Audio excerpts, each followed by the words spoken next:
people so afraid of spiders? The answer to that question actually answers a question often asked by my clients. And that question is, exactly what should my staff be saying to my customers? Why are people, me included, freaked out by spiders? Spiders, octopus, things that are very, very different to us. They freak us out. They're just so unusual compared to humans.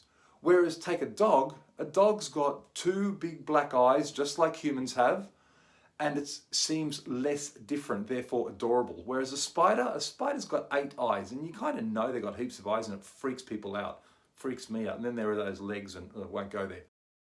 When it comes to serving customers, don't think of what to say, think of what to be. Be a mirror. Now, I'm not talking about being a foreign call center worker who annoyingly repeats everything you say. No, you need to be much more subtle than that. When it comes to serving customers, we need to bridge the gap between ourselves and themselves. Researcher Richard Wiseman studied whether mirroring, it's difficult to say, or positive reinforcement was more effective at building customer connection. He used the amount of the tip as being the barometer. Now, one group of waiters used positive reinforcement by dishing out lavish praise about the menu choice, wonderful steak, wonderful choice. And they used encouragement with words such as great, no problem, sure. I know I've used some of that lavish praise in sales calls myself, and it's kind of, facepalm material. The other group, they simply mirrored the customer by repeating back their orders, nothing else.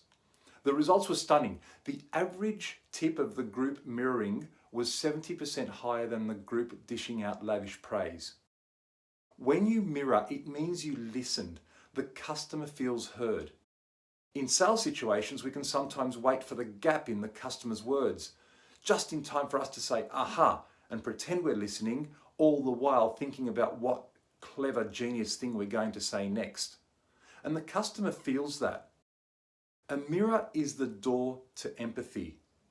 Now, a quick word about overseas call center parrots. That's different to mirroring. They're hearing the words and repeating them back, but then they continue along on their script. We can see right through it. The script in empathy and trust-based selling is much less defined.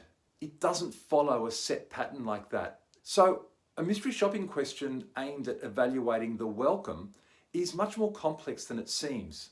How you welcome someone is the first step to losing a customer. So you've got to make sure you nail it.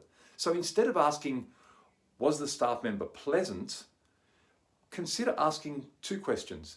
Did the staff member repeat your request as the first question? Did they repeat your request? Then ask, did the staff member adjust the conversation to follow your needs? Now, that shows a different level of depth of understanding of what the customer said. Don't be a spider, be a dog.